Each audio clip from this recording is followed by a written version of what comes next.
Ново видео интервју на Република телевизија, овој пат на гости кај Љубиша Георгиевски, режисер, колумнист, дипломат, професор, председател на собранието, политички аналитичар. Има ли уште титули кои што можам да ви ги да ве опишам со нив?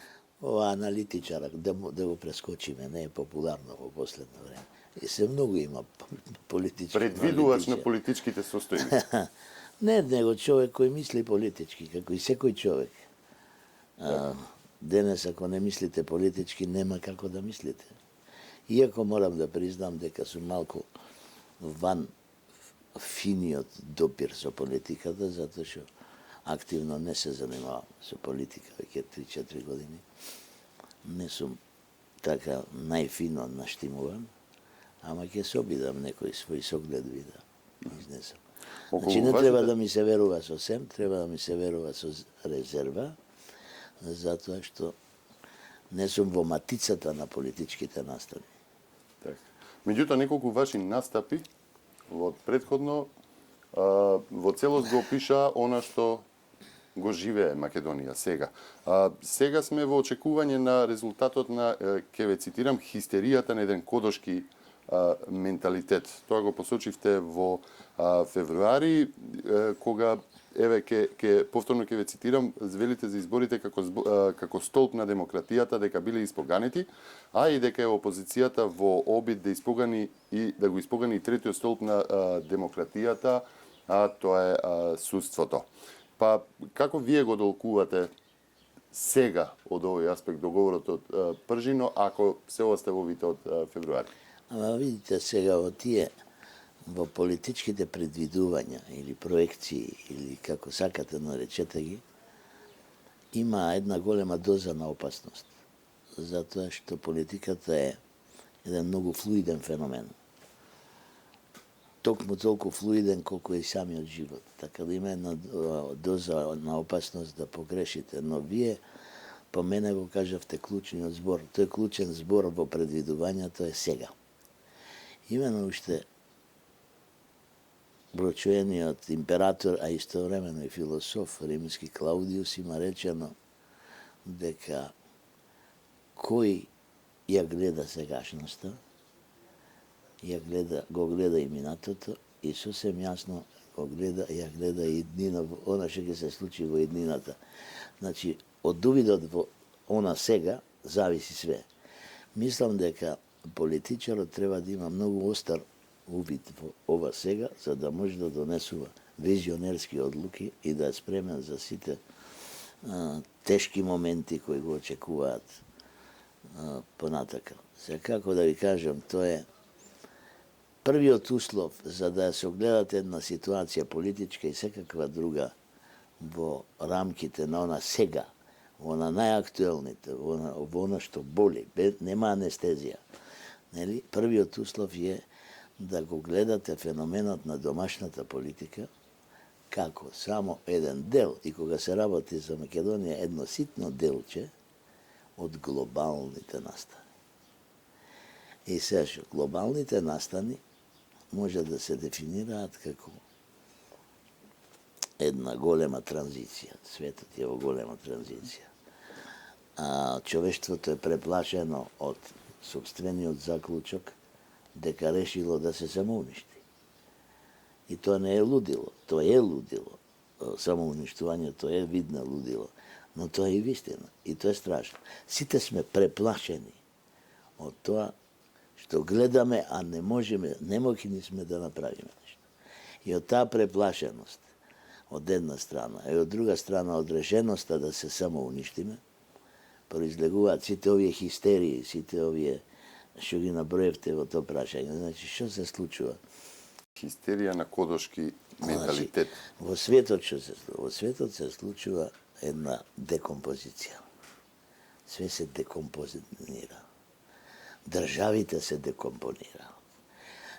Националните суверенитети се преформулираат. Многу од најсилните држави на светот се откажуваат од своите национални суверенитети. Што е Европска унија? Што е НАТО? То се држави кои се откажале од својот суверенитет, односно од својата слобода на действување, само за тоа да се здружат. Во таа насока, во тоа декомпонирање на светот, се случува тоа да оние што сакаат да светот да се декомпонира, односно националната држава како таква да замре, да ја нема, тоа е корпоративизмот, тие одат на то да најдат модуси однатре државите да почнат да се декомпонираат, односно да се лишат од легитимитет институциите. Кај нас, фала Богу, ќе дојдеме до кодошите, има одлична почва за тоа. Кај нас има криза на кодошите. Кодоши има, ама нема работа за нив. Значи има многу невработени кодоши кои остана од онај режим, тоталитарниот режим. И сега, страшно е тоа кога кодошот нема работа, нема господар. Тој е загубен. Тој не го чувствува својот идентитет. Затоа што да живееш, значи да кодошиш. Тоа е неговиот свет. И кодошите сега ги гледаме, излегува богати на демонстрации. Ја накодошија цела нација, или половина нација, барем го накодошија незиниот глас, што е даден за актуелното раководство на државата. И тоа е страх, тоа е една хистерија, тоа е ужас. Ја не знам дали вие осетивте на таа демонстрација на кој мај, во еден момент тие вика убици, убици. И тогаш тоа мене ми зазвучи како ловџиите го знаат. Кога ќе ги пуштите ловечките кучиња да намирисаат лисица или заак, кога ќе ја намирисаат, тие лават. Ау, ау, ау, ау. И тој лавеж ви дава на знаење каде е дивечот. Дивечот треба пред пушка да ви го донесат. Затоа се тренирани. Кога ќе наближи дивечот до вашата пусија, тогаш лавечот се претвара во еден пискот, во нешто страшно крволочно на кучињата. Затоа што тие веќе намирисале, готово е, сега ќе падне крв. Така да, то здружение на кодоши намириса крв. А идејата беше да се закрвиме. Идејата беше да се расипат пријателства. Вие предупредивте дека целта на нашите непријатели е да се замразиме. Ова го кажавте исто во март годинава. Се успеали во тоа?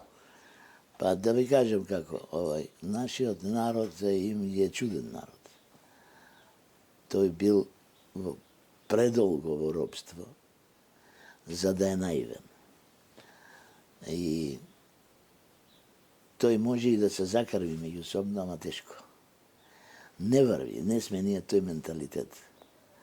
Ние, така да се рече, сме немале граѓанска војна. Ова комунистичката пропаганда што вика востанието 11. октомври, тоа глупости. Тоа се други. Тоа не беше граѓанска војна, не беше класна војна. Таа војна беше окупатора и така натаму. Значи ние немаме за тоа, немаме традиција. Србите, например, се заклаа татко и син, двајца браќа, црногорци и така натаму. Тоа беше колеж за време на Втората светска војна. Кај нас немаше таков колеж. Беа прогонувани политички, ама немаше геноцидност. Никој не направи геноцид, барем не во Вардарска Македонија. Сметате дека не се успеа во тоа да се расшири омраза? Не, многу односи се заладија, ама веќе тоа помина. Тоа помина како една бура, не може. Иако е тоа класичен метод, ако сакате да уништите на држава, за да завладеете со неја, класичен метод е дивидете импера. Поделете ги, разделете ги, повладете. Кај нас тоа не се случи. Очигледно не се случи. Ако се случеше, ќе беше катастрофа, до сега немаше да постои. Значи, немаше доволна критичка маса за да се закрвиме. Да се раскараме, да. Ние сме царови да се раскараме. Ама никогаш не дошло во Македонија до закрвување такво, например, до интраетничка војна и така натака. Не, тоа нема. Зборуваме за, нели, дали омраза, дали раскарување, зборуваме за хистерија на кодошки менталитет, но дали сето тоа денеска не врати во времето на Трпе и Трајчев? Ве потсетувам на вашата изјава дека дадена многу отпорано од времето на почетокот на 90-тите, дека не сме сите Трпе и Трајчев во државава. Како Сигурно. синоним, нели, на трпење и на траење. Да, сигурно. Но сепак трпеливоста одлучи. Не, јас мразам да сум радикален, ама понекогаш човек мора да е радикален. Мене ми се чини дека нашата демократска револуција не се случи доволно ефикасно. Видите, по повод на атентатот на Киро Глигоров,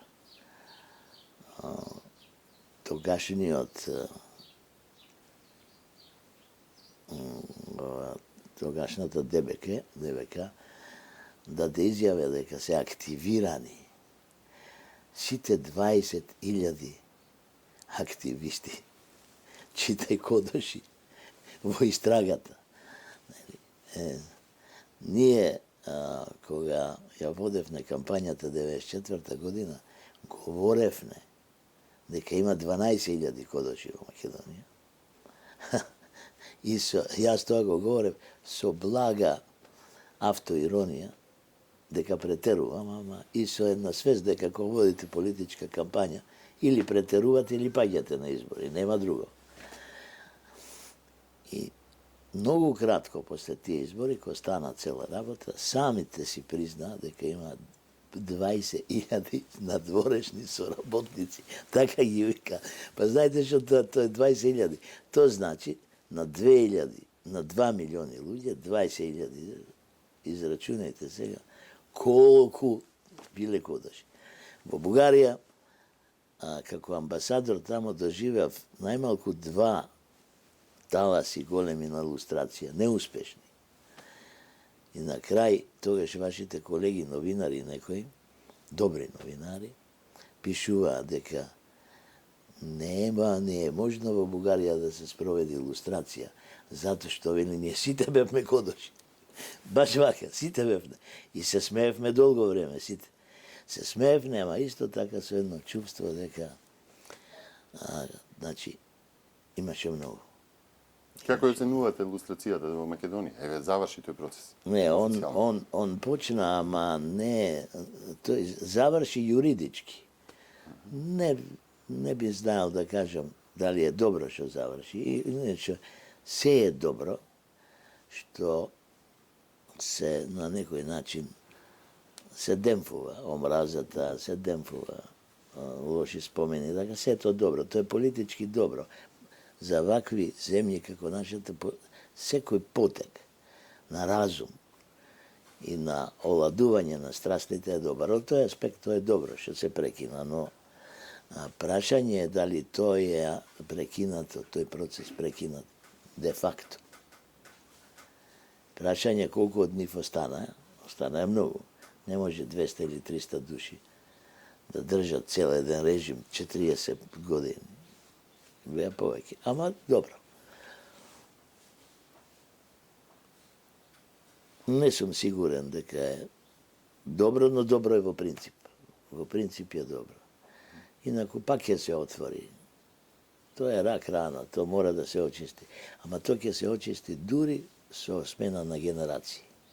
Не можете вие сега на човек од 70 години да го обвините дека бил кодош, па што? Што ќе му правите? Нема да биде на раководна позиција, Потребни се години за да се природно да се... Не можете да го апсите. Не можете ништо. Можете само да се изживувате. За мене е водечка идејата на Христос, затоа што сум христијанин. Треба да се прости. И од тој аспект е добро што се прекина лустрацијата. Тоа е еден вид премолчана амнестија. Нели, еве, сакаме, ве имаме в раце, ама не сакаме да се одмаздиме. Сакаме да паметиме, не сакаме да се одмаздиме, и тоа е еден така акт на милост. Затоа не го осудувам тоа, иначе сенсо стрикто, правнички гледано, ако сакате и политички гледано, тоа треба да се искорене до крај. Иначе вака ќе имаме. Секој што ќе науми да ни наштети на државата, ќе тропне на нивната врата. Ама не да имаат по 70 години и по 101 да имаат. На таа врата ќе тропа. Јас на времето, кога ја пишував првата своја книга политичка, која беше, викаше Политичката иднина на Македонија, 90-та година. Пазите, 90-та година. Тогаш напишав и тогаш се цитирав сами од себе, кога говорев во салата Борис Трајковски, дека ако сакате да ја уништите Македонија, одберете за таа задача македонец. И тоа е многу горко. И тоа е страшно. Меѓутоа, убавото нешто во сите овие настани, пржино и целата криза е тоа, што овој пат македонецот затаи како кодош. Тоа е парадоксално и тоа е прекрасно.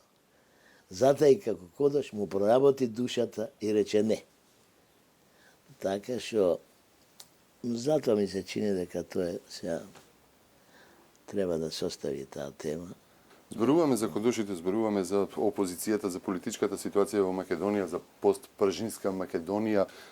Вие тоа се случува, да речеме, во период кога еве скоро цела деценија опозицијата не може да се собере по губењето на изборите во 2006 година. Вие тоа го предвидувате една година претходно, во 2005 година, зборувате за распадот на расколот во левицата, во сегашната опозиција, па велите тоа е на повидок и не знам како вие не го гледате, одговарате на новинарско прашање. Во однос на тоа, дали е причината внатрепартиската демократија во левицата, рековте дека ако се ставаат сите проблеми под тепих, ќе излезат крокодили.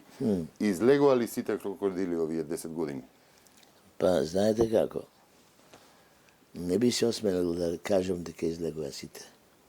Затоа што тие се множеле.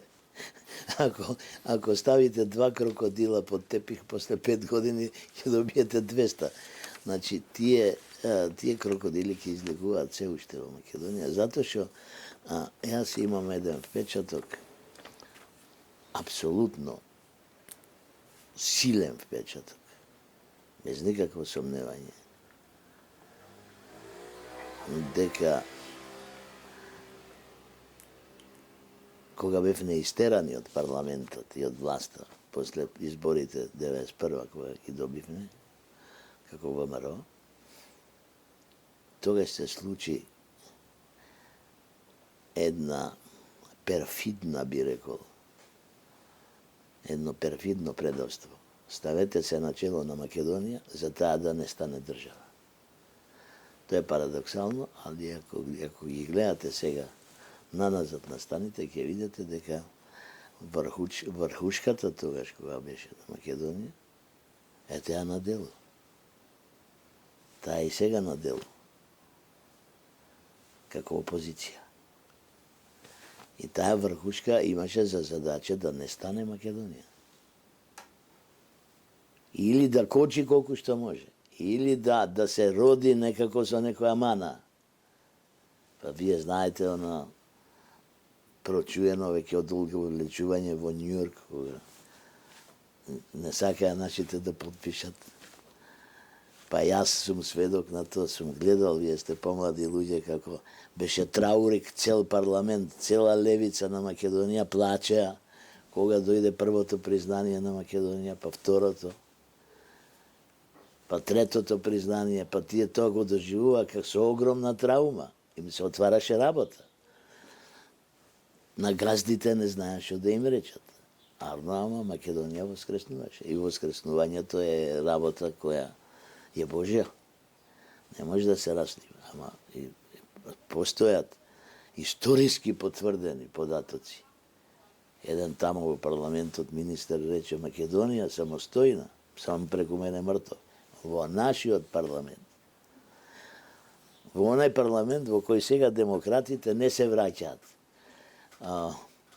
Вели, треба да внесиме демократија во парламентот. Не може да се внеси демократија во парламентот, затоа што парламентот е демократија. Тоа е глупо, ама луѓето не ги разбираат тие. Па добро, глупости. можно ли и по 25 години истата работа да се повторува? Не, па кога сега Се говориме, повторува, ги спомнавте и Сега истите говориме- легови. Се повторува и прислушувања. Се повторуваат многу Се. работи кои што па тоа се крокодилите. Ако вие замесите еден леп како што не треба, тој никогаш нема леп да биде. Тоа е тоа. И тоа е та. И сега ние мораме да, видите, сегашнава власт мора да исправа криви дрини. А тоа е страшно. Тоа е многу тешко. па тоа прашувам, може ли да се застане со тоа или ќе се повторува и ќе се повторува? Може, тоа ќе повторно? се повторува, ама знаете како кога ќе се замати реката, таа тече известно време матно, ама ќе се избистри. Затоа што тече.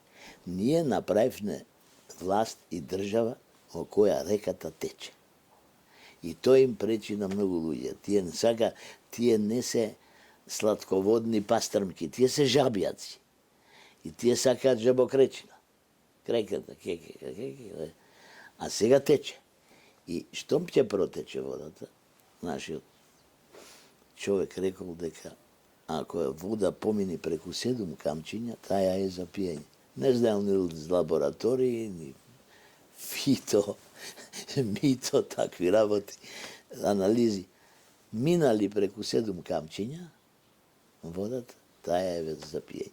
И мислам дека задните камчиња ги минува водата. И наскоро вашата генерација ќе види веќе бистра. Една бистра, избистрена Македонија.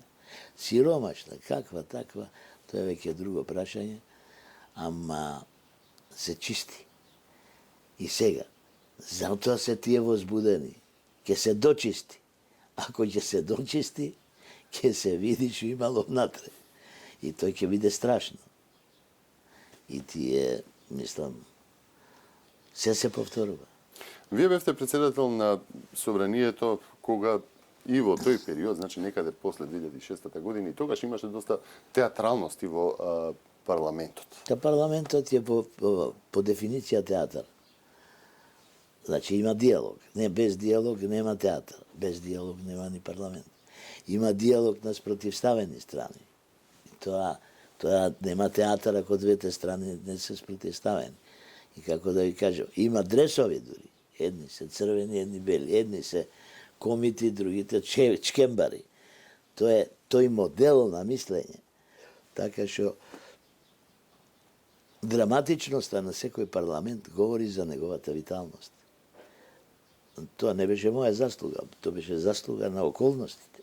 Но тогаш бевме витални, бевме занимливи, се каравне и не идеа во пржино некои луѓе. Кавгите беа дома. Тепачка, ама дома.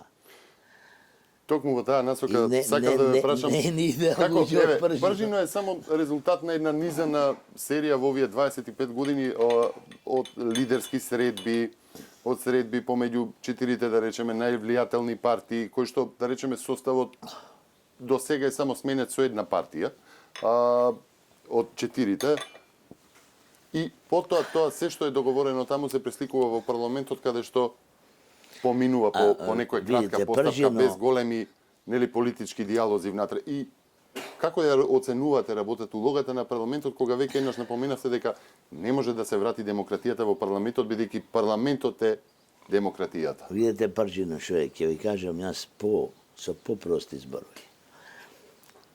Ако некои бандити влезат во самопослуга и заробат 5 деца, и викаат дајте ни толку и толку милиони во таа и таа банка, иначе ќе ги убиеме децата, што ќе правите вие? Ќе им дајате пари? Не. А ќе преговарате? Мора да преговарате. Затоа што е тоа бандитизам. Ќе ги отепа невините луѓе. Е сега.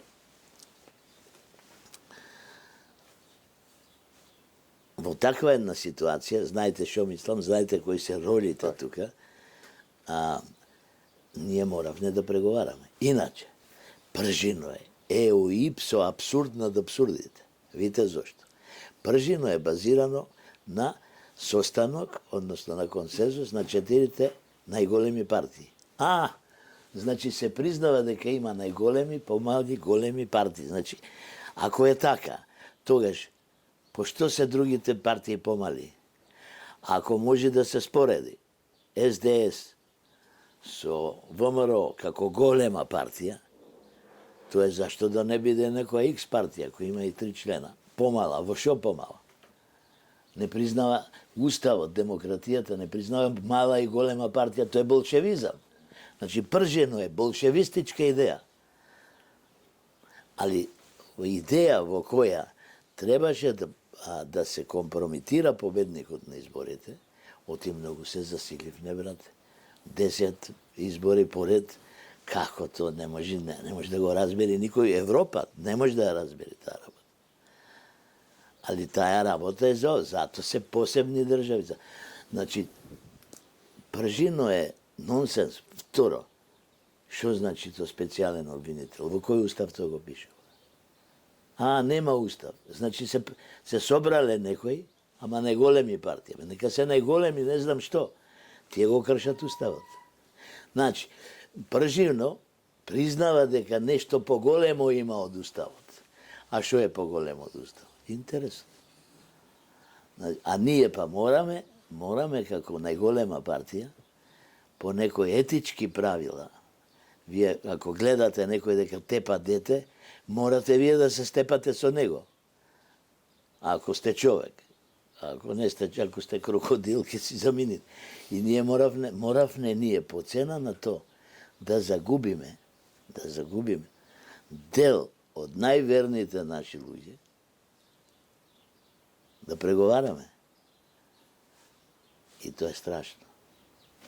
И така излегува преговорите, но не можеше поќе се шо. На крај, ако ништо друго од реторички причини, сето тоа мораше да се заврши со демократија или со граѓанска војна. Со граѓанска војна не можеше, немаше критичка маса. Знаете кога во некои болни умови отпадна Украина, кога се појавија нашите активисти, 100.000 ноќе кога дојде на плоштад, тогаш оладеа главите на некои. Што мислеа, ќе направиме едно мало украинче, ќе се распукаме, да и ќе падне, владата ќе побегне, како што тие би побегнале. Како што тие со куферчињата ги фативне како бегаат, кога демонстриравме по 50.000 пред парламент. Мисле исто. И кога видоа дека не може. Но, јас од ова интервју сакам да апелирам на нашите најверни луѓе, ова да го разберат. Затоа што моравме така да направиме. Не е тоа резултат на нашата бахатост, на нашето юначење. Моравме тоа да го направиме, затоа што ние сме одговорни за судбината на македонскиот народ. Затоа што ВМРО, тоа 100 пати сум го кажал, не е само програма политичка, тоа е генетска програма на секој оној што се смета за македонец. Ноленс воленс, сакал некел, од најголемите герои до кодошите. И тие некаде во дното на душата се македонци. Значи, тоа ви е пржино и се, тоа мораме да го проголтаме. Тоа има една изрека, не знам више, не се сеќавам кој политичар ја рече, некој балкански политичар беше. Вика, ако треба да проголтате жаба, како политичар, одма проголтајте, а додека е мала. Немојте да чекате да се разбере. Голтај, мора да се голта. Говорите за македонците кои што се македонци секаде во светот. Да. Еве се да речеме во преговорите постпржински се дебатира, односно се оспорува и гласањето на диаспората. Вие како дипломат имавте 2 мисии, една во Софија, една во Белград, меѓутоа и како уметник со театарот сте го поминале целиот свет, сте имале средби и со иселениците македонски. Како вие гледате на таа идеја? На гласањето и потребата на гласање од македонците од диаспората и воопшто учеството нивно во политичкиот живот во Македонија? Па јас гледам просто, то не е идеја. Тоа е така да се речи, видите, тоа е етика. Еве, вие сте ми дошли на гости. Како би изгледало то да ви речем, чекајте се. Вие се најавите, да, се најавите. Ама не во вас ако кај мене се иде на гости со бели панталони и друг пат да знаете. Тоа е нељубезно. Македонецот никогаш не бил нељубезен во таа смисла. Значи, тие се македонци или не се македонци? Ако некој сака да каже дека, а како што велат, дека немаат право на глас, нека кажат. Оти тогаш може да се суочат со една друга ситуација, предпржинска, да го иронизирам вашето пржино. Ние ќе речеме, па некиме уопште да излеземе на гласање. Еве, гласајте си сами. После што ќе прават? Ако и ние сме македонци, и ние сме диаспора, зашто ние да не сме диаспора? Зашто да ги делиме македонците на вакви, на такви, на онакви? Значи, тоа е, како да ви речам, тоа е геноцидна идеја. Тоа е опасна идеја. Така се започнуваат сите геноциди. Така вели Златна Зора во Грција. Исто. Исто. Дека македонци нема. А ако има, треба да ги нема. Значи, додека нашите тамо по Австралија се мачат, додека ние се бориме одавде, ако од Белград работев на тој проблем многу со австралијанската моја колешка, да можат нашите кои ќе се вратат во Македонија да ја добиваат пензијата од таму. И тоа успеавме да го направиме. Сега немаат право на глас. Па тоа е директна обструкција. Еден, не сакам ни да го именувам, домот да си го сквернавам со неговото име, насред плоштад, на мостот, рече македонска историја, па тоа е смешна работа. Ја него жив и здрав, професор. На телевизија не бев сигурен дека сум јас. Мислев дека сум го менил идентитетот. Дека македонска историја, ма каква, тоа е смешна работа. И тоа е, така да се каже, злоупотреба на демократијата. Нема по-злоупотребен режим од демократијата. И комунизмот не беше толку злоупотребен. Затоа Славој Жижек ќе рече плурализмот е нов облик на фашизам. Тоа е страшно, е еретичка мисла. Ама ќе ја запомним, јас ја запомнив таа мисла. Се едно каква е, не е мое да го класифицирам еден Славој Жижек, тој е еден од најјаките живи философи денес, али така изгледа. Ќе си каже човекот и си остана жив. Нас не ни конвенира таа ситуација. Нас ни конвенира се уште, бидејќи реката е матна, да се вратиме на реката. До кој камче сме? Нас ни конвенира се уште намус, срам. Јас на времето велев овие комуњариве, дење немаат срам, ноќе немаат страв. И такво општество, може то да си е демократско колку сакате, ама то води кон криза на демократијата ако нема ни срам, ни намус. Мора да има. Ако сите имаме ќон сурати се направиме, тогаш какво фајда има демократијата? Значи, тоа е првиот облик во историјата на фашизмот кој се јавува во Македонија, во ова денешна Македонија, да се рече дека диаспората нема право на глас. Тоа е фашизам. Зафативме и делови од она што следно сакав да го дискутираме како тема, тоа е она борба за зачувување на идентитетот преку зачувување на уставното име, нели, како што се Да, вели, да. зачувување на македонците, на Македонија, на македонското наследство. Како такво, нели, со тоа име.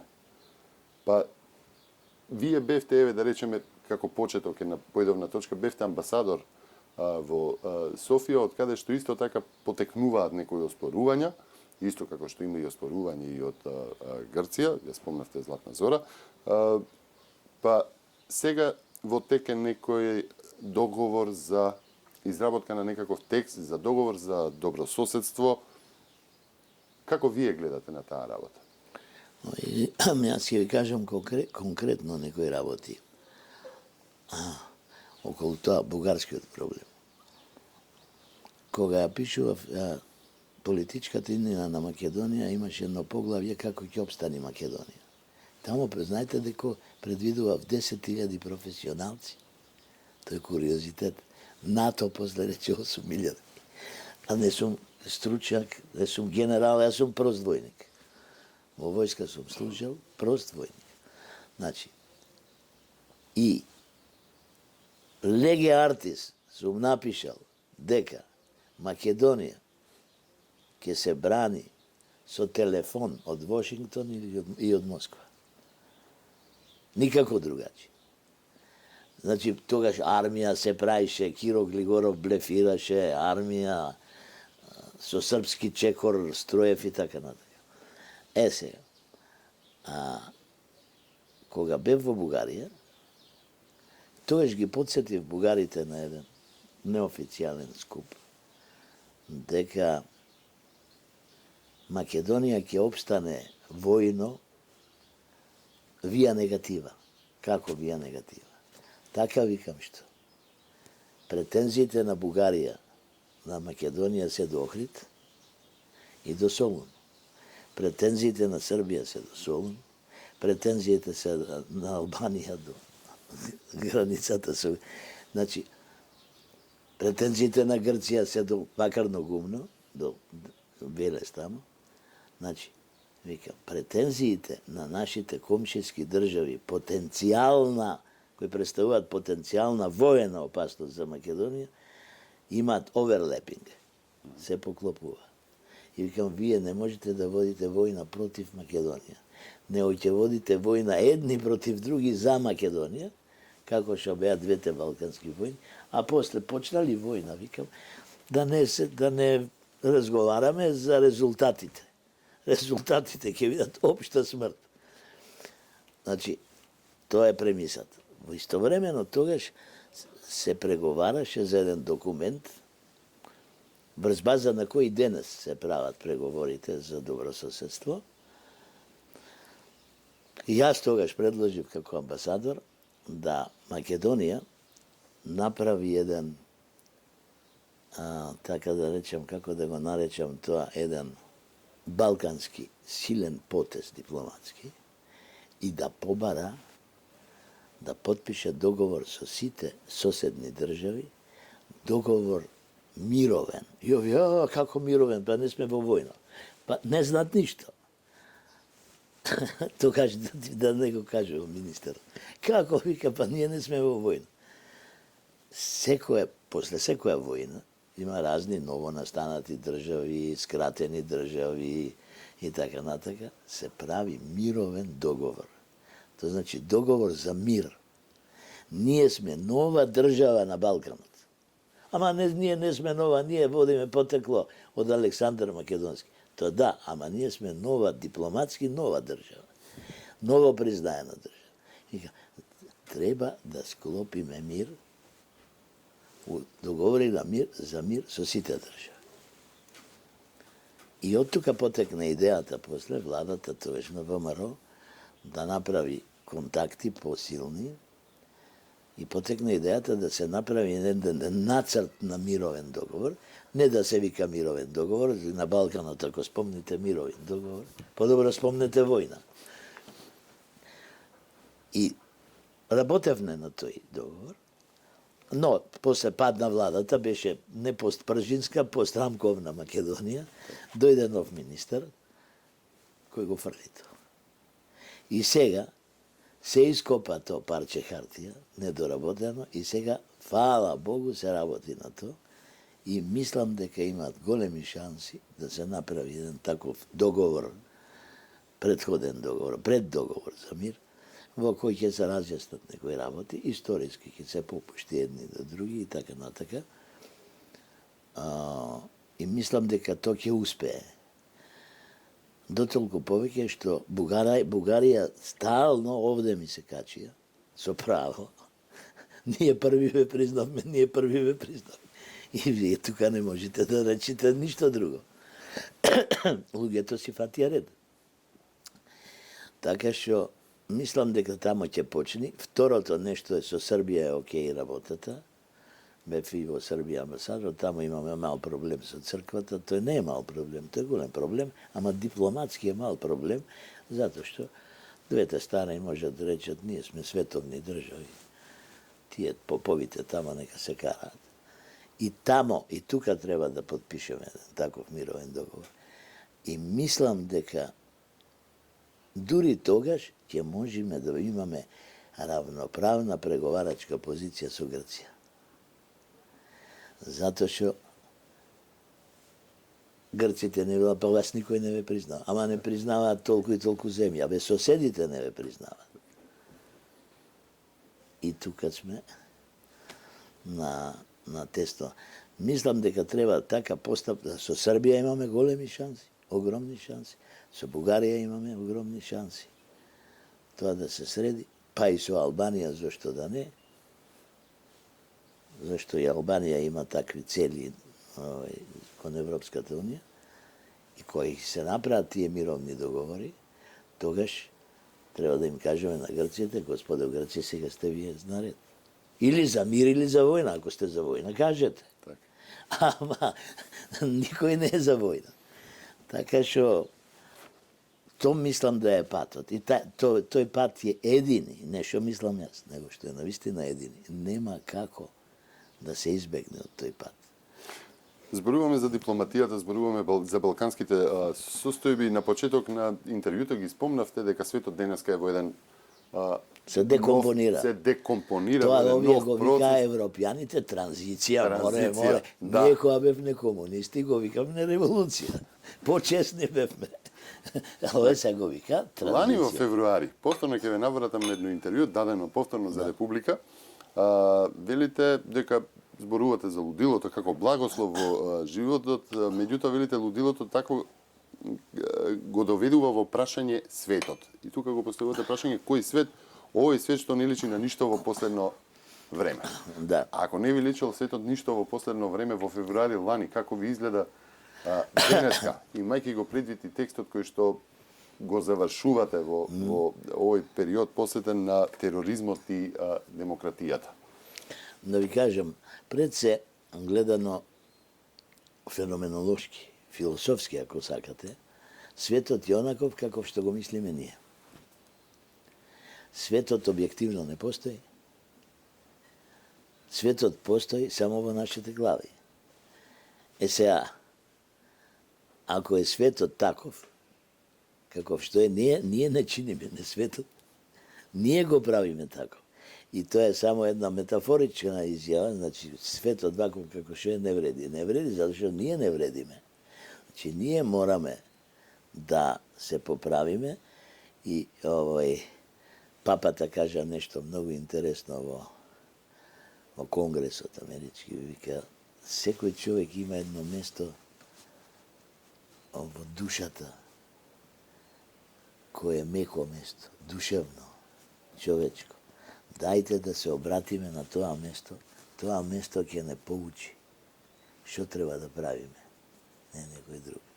Значи, тоа кое е тоа место? Тоа е место кога гледаме своето внуче. И кога ќе го видам своето внуче, мене ми се активира тоа место.